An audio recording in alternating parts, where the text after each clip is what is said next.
Vivi tegalima olunakulencha Sunday Saturday fena tugenda kubeera wano musajja Katonda Pastor Jacob Kaminsky abasabireko amina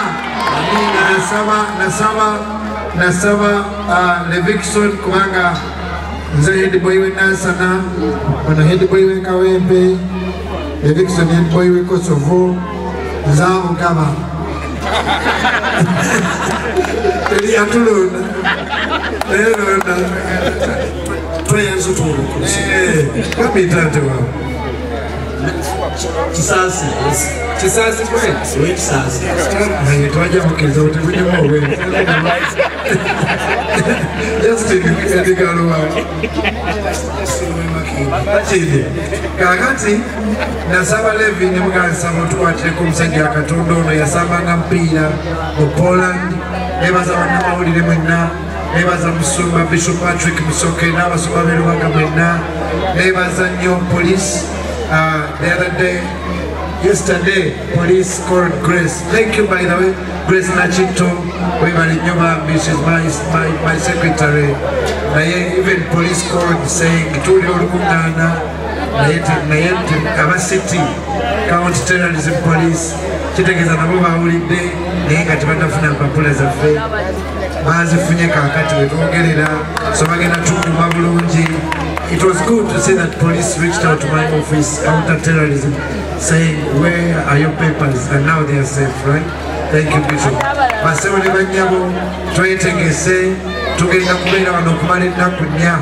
Kino kye mmanyi abooluganda buli lunaku Katonda watuma abantu mu kitundu kyammwe abeerako Wilson Mugembe omulala gwanoonya, abeerako Levikson gwanoonya, abeerako Tunabati gwanoonya, abeerako Bishop Patrick gwanoonya, abeerako Gabi Tanto mpya gwanoonya, abeerako Justin Namboso mpya gwanoonya, naye wano waliwo omuntu Katonda gwanoonya.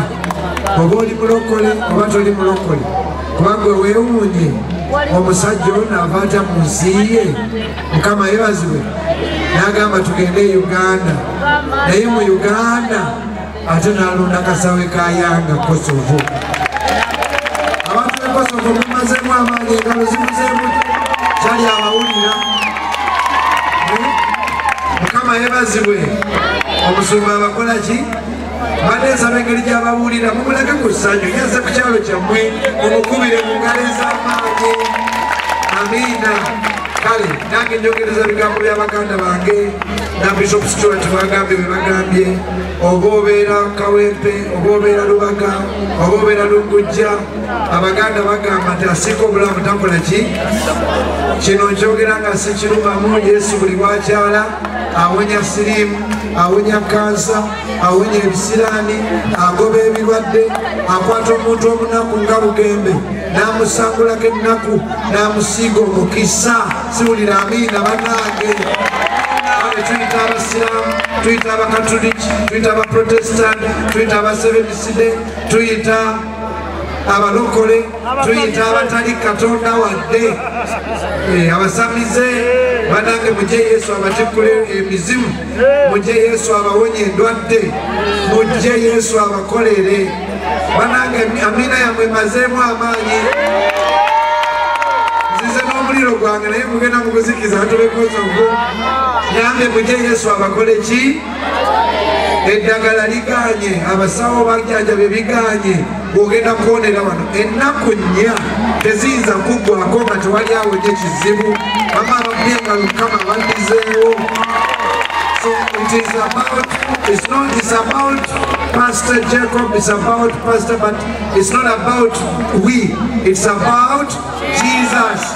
So kuno kasawe gamba Yesu alina amaanyi. Yesu alina amaanyi. Ate Yesu abaagala nnyo. Amiina. Kale mujje abalina ebizibu mugenda kuwona ebizibu. Mujje abatalina mukisa Yesu agenda bawa muki. N'abalwadde muveeyo mayumba gammwe mujje. Muzino nnaku nnya abalwadde bajja kuwona. Naawe atalina mukisa ogenda gufuna olinye ku nnyonyi naawe ozimbe ku nnyumba. Omukisa Yesu agenda kukuwa muzino ennaku nnya. Batimayo teyasirika bwe yawulira nti Yesu akola ki? Naffe tetugenda kukola ki? Kusereka. waka muzeko atako salvu bichomanya bana malokogera abayogera ngabuvulula bana basoboka tabugembe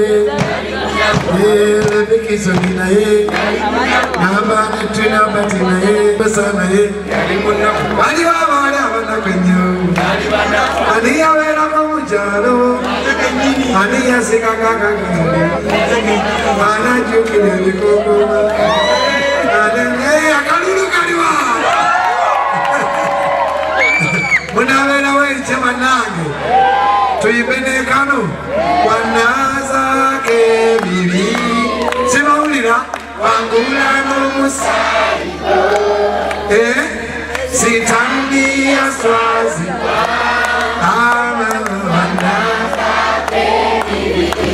wanaza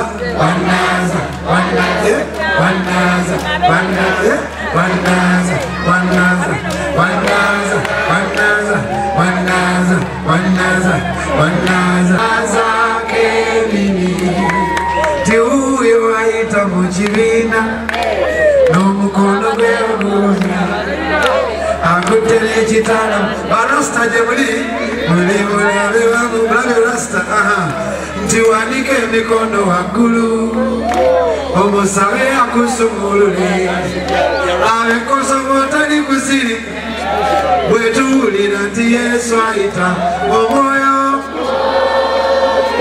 sibawulira wano ekosobo muwulira ali wano abaana bekosobo emikono mubanga wano ekosobo muwulira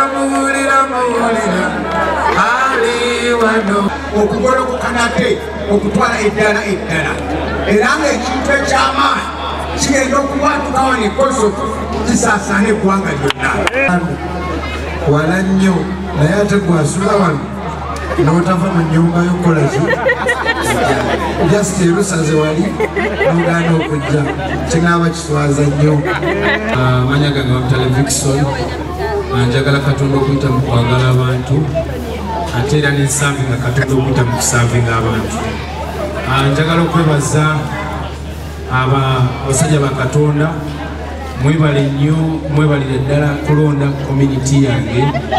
Kino kyekifo kyenkuliddemu kuva nga ndi mwana muto. Kano akasaawe kemuzeemu nasambira mu mupiira nga byafaayo byange naddala mu eri goolo ze ninamu sizibala. Manchester United tugibe tugiteeka mu maaso ga Mukama. Bali kulonda community eno. Olukuŋŋaana luno nange nalutegeera kuva wa mukulu wange Pastor Wilson Bugembe, era nawe njagala okwaniriza mu Kosovo. Then abantu mwenna abalaba nga muli Mulungujja, Kosovo, mu Kitunzi, Lusaze, Nankulabye, mwenna Nateete, njagala twala omukisa guno okubaniriza ku biro ebigenda okubeera wano. Bigenda beera by'amaanyi. Omusajja wa Katonda ono bwe twakyazizza tulabye, nze mulabyeko ku videos nga ndaba Katonda nga mukozesa. So obanga oli eyo bambi tosuba omukisa guno. Amiina. Musajja musambi wa mupiira, waliwo ensonga lwaki Katonda yamusindise kasaawe ka Yanga. Akasaawe kano kalina ebyafaayo bingi.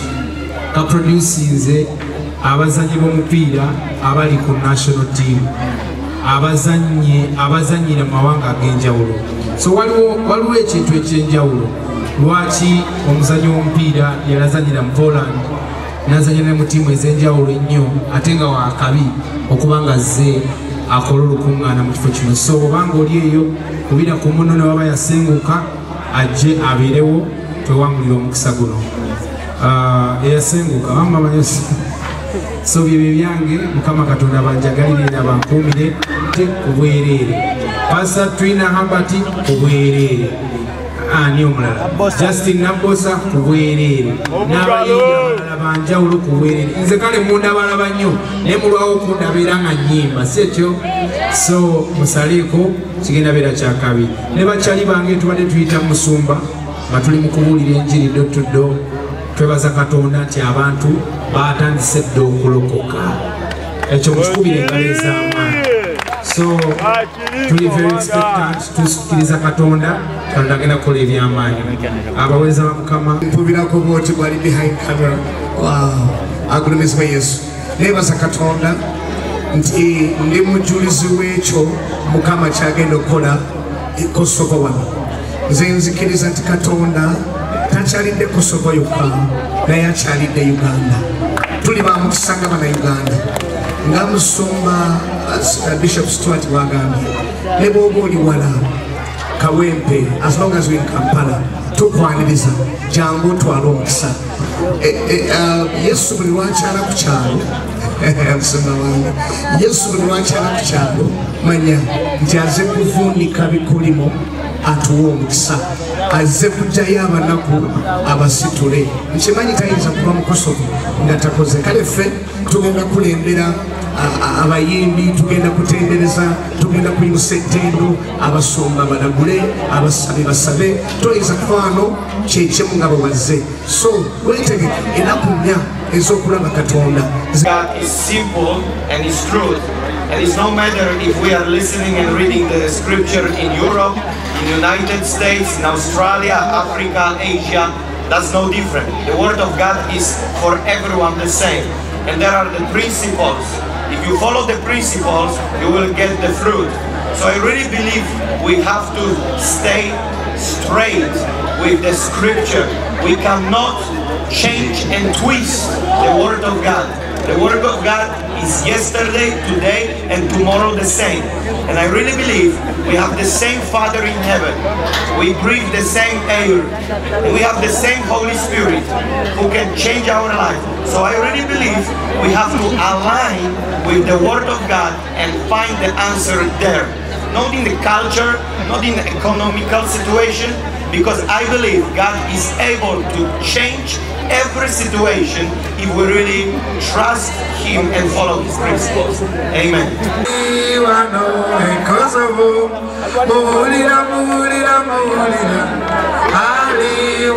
Kyennyini Yesu bwe yajja ku maaso g'ensi yalangirira ebintu bino ng'atandika obuweereza bwe.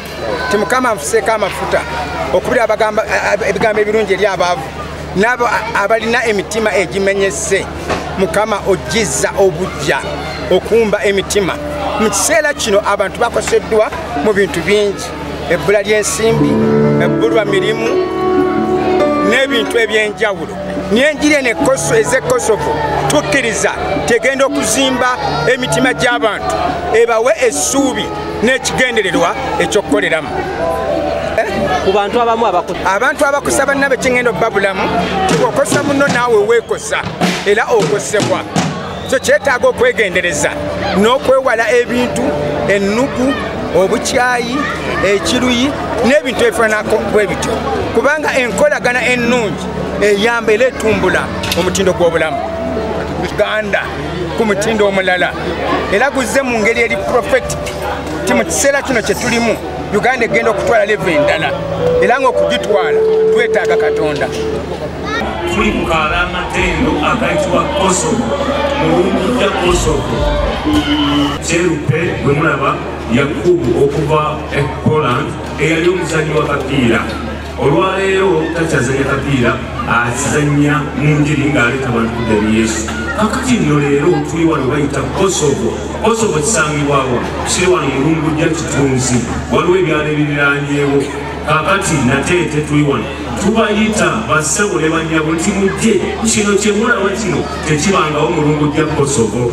Ekyuma kiri wano, abasirikale obukuumi ggulugulu, abayimbi bangi ba Wilson Bugembe bagenda kuba nga beeyanjula wano mubalabe. Kakati tubayise enkya ennaku z'omwezi nga 2 omwezi ogwamugula nsigo oba ogwa Gwokusatu gwe guno gwennyini tutandika enjiri wano buli ssaawa 10 paka ssaawa 2 tugenda kubeera wano endongeeto egende mu maaso nga n'ekigambo mu linnya erya Mukama waffe Yesu. Man kulwokuna yenkya, kulwokutaano kulwomukaaga ku Sande tukigale mu linnya erya Mukama waffe Yesu. Tukyebaliza Katonda, tuzze ne baganda bazibu. Abasajja bano tulabyeko Jacob Kamisi ng'asabira abalwadde ng'agoba emizimu, abantu nga basumululwa. N'olwekyo tuli basanyufu nnyo olw'olukuŋŋaana luno oluli mu kitundu kyaffe. Olukuŋŋaana luno si lwa lunkujja yokka, lubaga yokka, wabula lwa Uganda yonna. Era njagala bagamba ti revival etandikidde mu Lubaga okubona eggwanga lyonna. Mukama saawa 3 ez'okumajja paka saa 8 eza kawungeezi. So tubaaniriza mwenna abasumba gye muli tujje omusajja wa Katonda olw'eddegawe mulaba wano amazeda kutuuka mu ggwanga. So I want to take this opportunity to welcome all of you pastors. On Friday and Saturday, our meeting for pastors and leaders starts at around 9 in the morning up to around 2. Shall be grateful to see all of you. Thank you so much. Yalamanoi, Serente Sajakaita.